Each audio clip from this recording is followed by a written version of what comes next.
Ladakh series के आज के इस एपिसोड में सिर्फ शांति नहीं, एडवेंचर और इतिहास भी है। आज हम लेह के कुछ आइकॉनिक जगहों का सफर करेंगे। शांति स्तूपा से इंडूस जांस्कर संगम तक, गुरुद्वारा पत्थर साहिब के आशीर्वाद लेंगे और मैग्नेटिक हील की मिस्ट्री और हॉल ऑफ फेम की कहानी भी सुनेंगे। तो चलिए शुरू करते हैं आज का ये सफर।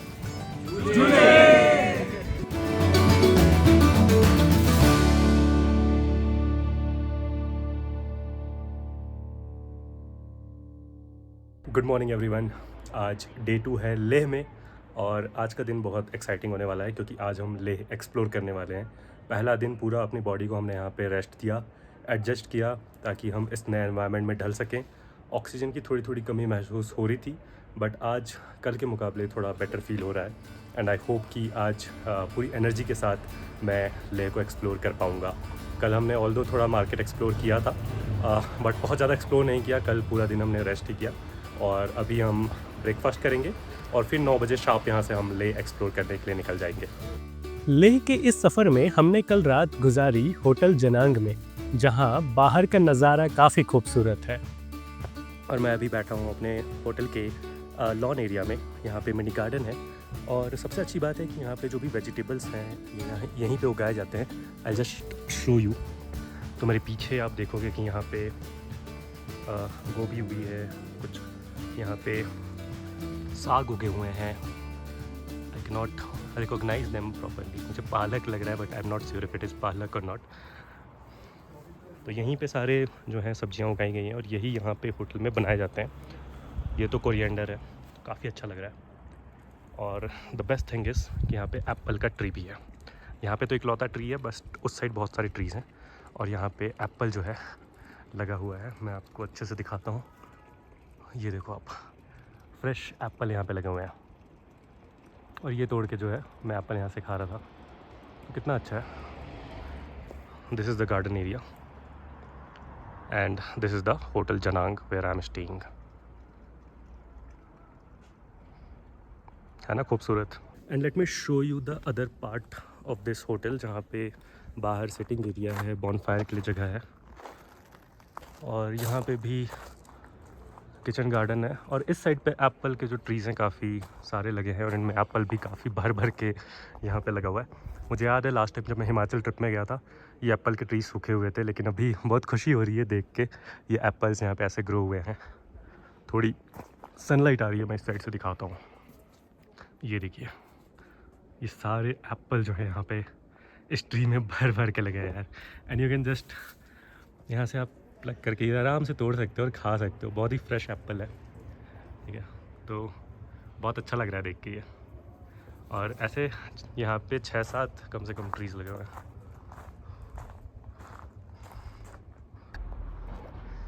एंड लेट्स, ये वाला एप्पल मैं तोड़ता हूँ, चलो।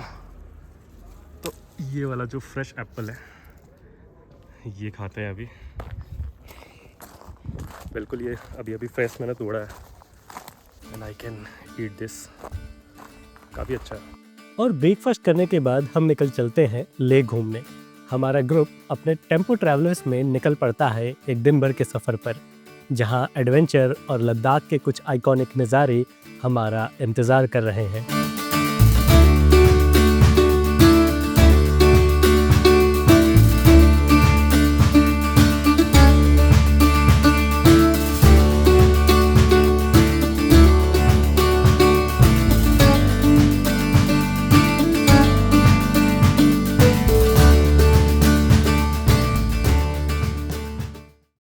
और अब हम पहुंच गए हैं Shanti Stupa, a place that truly lives up to its name. इस स्तूपा को 1990s में जापानीज बुद्धिस्ट और लद्दाखी बुद्धिस्ट के कोलैबोरेशन से बनाया गया था, with the aim of spreading peace and harmony in this world. ये स्तूपा बुद्धिज्म के 2500 साल पूरे होने पर और पूरे वर्ल्ड में शांति का संदेश फैलाने के लिए बनाया गया था। ये जापान और इंडिया के बीच की दोस्ती का भी एक प्रतीक है।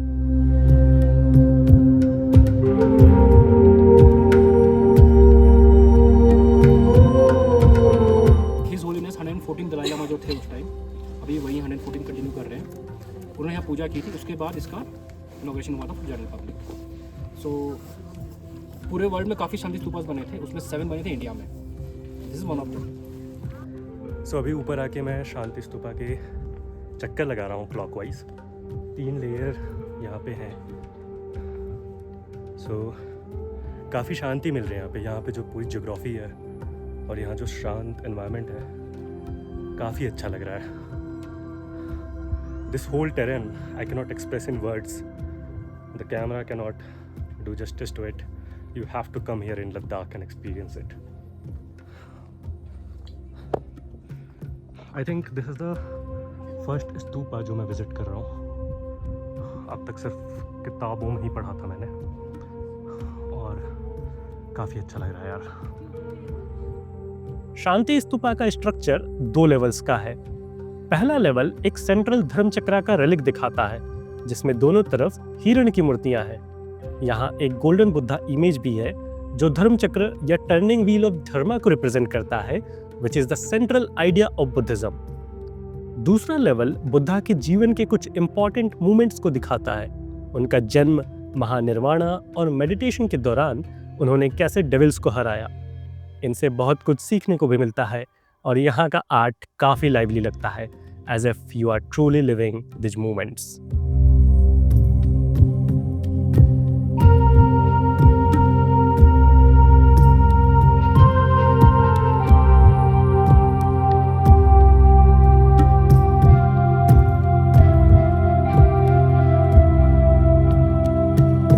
इस लेवल पर छोटी छोटी मेडिटेटिंग बुद्धा की रिलिक्स भी हैं जो इस स्तूपा के स्पिरिचुअल सिग्निफिकेंस को और गहरा बनाती हैं।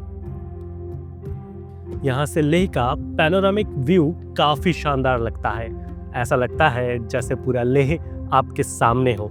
इस जगह की शांति और ऊंचाई एक अलग ही एनर्जी का एहसास दिलाती है। वाकई इस स्तूपा में काफ़ी शांति मिलती है।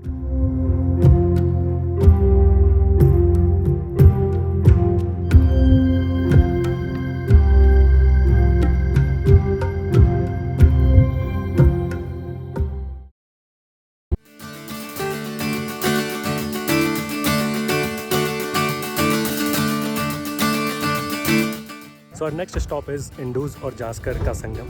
ये 2 नदियां हैं जो यहाँ पे मिल रही हैं, संगम हो रहा है और आगे जाके जास्कर और इंडूज़ मिलके इंडूज़ नदी बनके आगे फ्लो करती है। इंडूज़ नदी को आज तक मैंने सिर्फ ज्योग्राफी की किताबों में ही देखा था और आज इसे सामने से देखकर काफ़ी एक्साइटमेंट हो रही है। ये जगह एकदम मैस्मराइजिंग है, जहाँ दोनों नदियाँ अलग अलग रंगों में बहते हुए एक दूसरे में मिलती हैं और फिर एक साथ आगे का सफ़र तय करती हैं। शायद ज़िंदगी भी यही है, अलग अलग लोग, अलग अलग सोच और अलग अलग राहें, लेकिन जब ये मिलती हैं तो एक नए एहसास, एक नए सफ़र की शुरुआत होती है।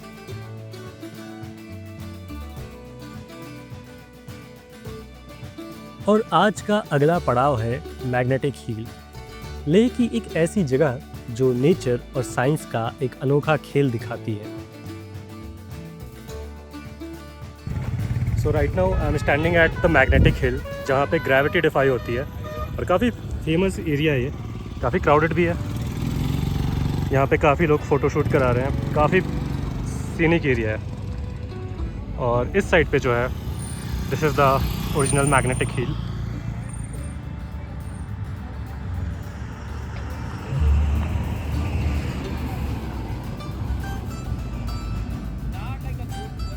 यहाँ पे अगर आप अपनी गाड़ी खड़ी करेंगे तो वो ग्रेविटी के अपोजिट डायरेक्शन में मूव करती है। So if you know the scientific reason behind it, you can put in the comment section. इसके पीछे वाला मैग्नेटिक हिल एक्चुअली, क्योंकि टिपिक आपका ये है कि उसमें मैग्नेटिक कुछ एलिमेंट्स हैं जिससे मैग्नेटिक फोर्स काफ़ी ज़्यादा है। तो आपकी गाड़ी जब फ्लैट पे आपको दिख रहा है ऊपर जा रहा है, बीच में जो 3 लाइन दिख रही है ना वो फ्लैट है एक्चुअली। 3 लाइन दिख रही है बीच में रोड पे, रोड के ऊपर, हाँ स्ट्रिप्स, 3 स्ट्राइप जो दिख रही हैं, तो वहाँ पे यूली कर सकते हैं और वो फ्लैट है एक्चुअली। तो वहाँ से खड़े होकर देखो उधर ऊपर जा रहा है, इधर देखो इधर ऊपर जा रहा है, आगे जाके फिर नीचे चला जाता है वो। तो वहाँ पे जब गाड़ी खड़ी होती है तो न्यूट्रल में वो पीछे की तरफ आती है, तो वो मैग्नेटिक फोर्स के चक्कर है। देन जो इसकी मैथोलॉजिकल स्टोरी वो ये बोली जाती है कि जब लोग यहाँ से जाते थे क्रॉस, पहले वॉकिंग करते थे सब कोई, तो जब यहाँ से क्रॉस करते थे तो बोलते थे कि यहाँ पे एक डीमन रहता था। तो डीमन जो भी नोबल सोल्स होते थे, मॉन्क्स वगैरह होते थे, जो सिंगल मॉन्क्स वगैरह, उनको मार देता था। तो कई बार बॉडीज़ वगैरह स्कल वगैरह मिला है, तो ये बोला जाता है। कुछ लोग बोलते हैं, सॉरी, कुछ लोग बोलते भी हैं कि जानवर वगैरह है उन्हें मार दिया, उससे वो हुआ। तो मतलब बहुत मल्टीपल स्टोरीज़ हैं। एंड जो हिल का एक स्टोरी ये भी है कि एक लोकल बंदा था, वो यहाँ पर से गाड़ी ख़राब हुई, वो गाड़ी छोड़, शाम तक थोड़ा लेट हो गया तो ठंड बढ़ जाती है, तो वो गाड़ी छोड़ के चला गया। जब वापस आया सुबह गाड़ी लेने के लिए ठीक करा के, तो गाड़ी उसकी मूव कर चुकी थी, मूव कर चुकी थी यहाँ से, तो मैग्नेटिक पुल के चक्कर में। तो ये कुछ स्टोरीज़ हैं यहाँ की। सब ऑप्टिकल इल्यूजन भी है, मैथोलॉजिकल रीजंस भी हैं, साइंटिफिक जो बोलते हैं कि पुल होता है, ये है। यहाँ लोग अपनी गाड़ी न्यूट्रल गियर में छोड़कर इस अजूबे को एक्सपीरियंस करते हैं। शायद ये हील हमें ये भी याद दिलाती है कि कभी कभी जो हम देखते हैं वो हमेशा वैसा नहीं होता जैसा लगता है। और अब हम पहुंचे हैं गुरुद्वारा पत्थर साहिब। वैसे तो लद्दाख अपनी मोनेस्ट्रीज के लिए फेमस है, लेकिन इस गुरुद्वारे की अपनी अलग कहानी है। ये गुरुद्वारा गुरु नानक देव जी के तीसरी उदासी यानी उनके धर्म यात्रा के दौरान 15th सेंचुरी में इस रीजन में उनकी यात्रा को याद दिलाता है। कहते हैं कि एक दिन जब गुरु नानक देव जी एक पहाड़ी के नीचे ध्यान में थे, एक शैतानी राक्षस ने उन्हें नुकसान पहुंचाने के लिए एक बड़ा सा पत्थर पहाड़ी से नीचे गिरा दिया। लेकिन ये पत्थर जैसे ही गुरु नानक देव जी के स्पर्श में आया, वो नरम हो गया और उन्होंने बिना किसी चोट के अपने ध्यान को जारी रखा। इस चमत्कारी घटना की याद में इस जगह का नाम पत्थर साहिब रखा गया, जो एक ऐसे पत्थर की कहानी सुनाता है जो गुरु नानक देव जी की दया और दिव्यता के सामने झुक गया।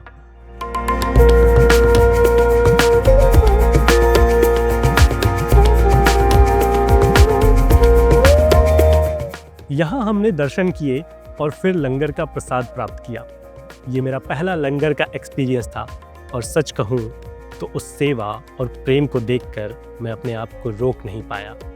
मैं रो पड़ा, ये सोचकर कि कैसे बिना किसी भेदभाव के यहाँ सबको एक समान सेवा और सम्मान दिया जाता है। ये एक ऐसा अनुभव था जो मुझे जिंदगी भर याद रहेगा।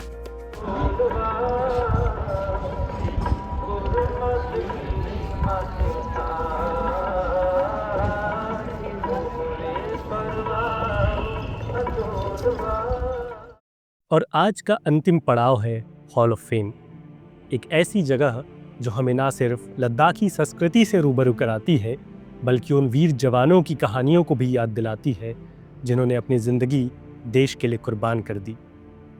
ये म्यूज़ियम 2 पार्ट्स में डिवाइडेड है। एक हिस्सा लद्दाखी कल्चर को समर्पित है, जहां आपको लद्दाख के रीति रिवाजों, परिधान और उनकी डेली लाइफ का एक यूनिक पर्सपेक्टिव मिलता है। दूसरी तरफ इंडिया और पाकिस्तान के बीच हुए युद्धों जैसे कारगिल वॉर की कहानियाँ और उनके समय के वेपन्स और इक्विपमेंट्स दिखाए गए हैं। यहाँ एक एक कहानी दिल को छू जाती है।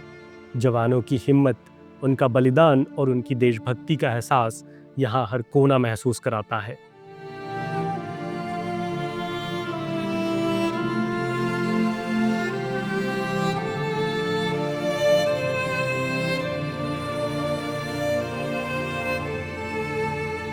सबसे पहले तो आप लोग ये सुनो, 19 युद्ध कारगिल वॉर कैसे हुआ, क्यों हुआ, या किस कारण से हुआ। सबसे पहले इंडियन आर्मी पाकिस्तान आर्मी आपस में बातचीत कर रखा होता है, जिनको हम पकड़ता समझौता, शिमला समझौता हुआ था। शिमला समझौता के दौरान दोनों ने क्या बातचीत चला, दोनों ने बातचीत चला विंटर के टाइम, बर्फ के टाइम, टॉप के ऊपर न कि पाकिस्तान रहेगा न कि इंडिया रहेगा, कहने के मकसद दोनों नहीं रहेगा। विंटर के टाइम, बर्फ के टाइम ये बातचीत चला था। बातचीत खत्म होने के बाद विंटर के टाइम, बर्फ के टाइम इंडियन आर्मी कारगिल के अंदर आकर ड्रोन हुआ था, लेकिन पाकिस्तान ऐसा नहीं किया। पाकिस्तान ने क्या किया, हमें धोखा दिया था। क्या दिया था, धोखा दिया था। पाकिस्तान को मालूम था इंडियन आर्मी कारगिल के अंदर ड्रोन हो चुका, सोच के पाकिस्तान एलओसी क्रॉस करके अपनी एरिया के अंदर घुस चुके थे।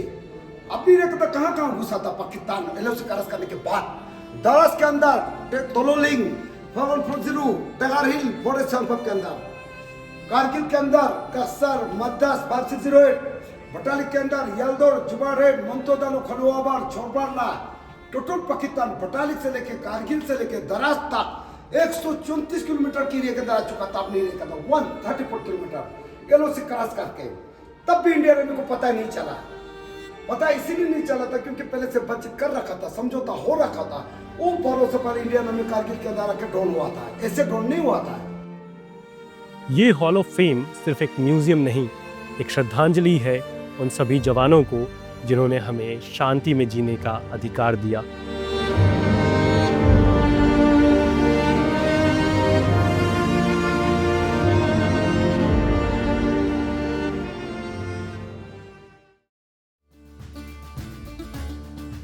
और आज के दिन को हमने एंड किया लेह मार्केट में।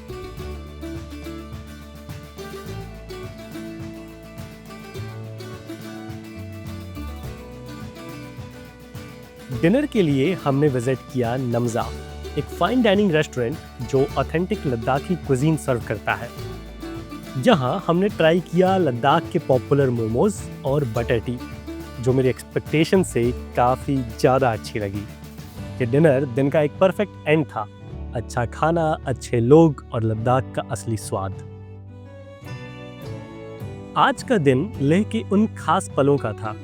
शांति स्तूपा की शांति, इंडूस जांस्कर का संगम, मैग्नेटिक हील का अनोखा तजुर्बा और हॉल ऑफ फेम की प्रेरणा देने वाली कहानियां और पत्थर साहिब का आशीर्वाद। हर जगह ने लद्दाख को और गहरा समझने का मौका दिया। लेकिन सफ़र यहीं ख़त्म नहीं होता है। अगले एपिसोड में हम फतेह करेंगे खारदुंगला, दुनिया के सबसे ऊंचे मोटरेबल पास की तरफ, और नुब्रा वैली के रेतीले सफ़र का अनुभव करेंगे, एटीवी राइड्स, सैंड ड्यून्स और भी ज़्यादा एडवेंचर के साथ। तो मिलते हैं अगले एपिसोड में एक नए एडवेंचर के साथ। अगर आपको ये एपिसोड पसंद आया हो तो लाइक, शेयर, सब्सक्राइब करना ना भूलें।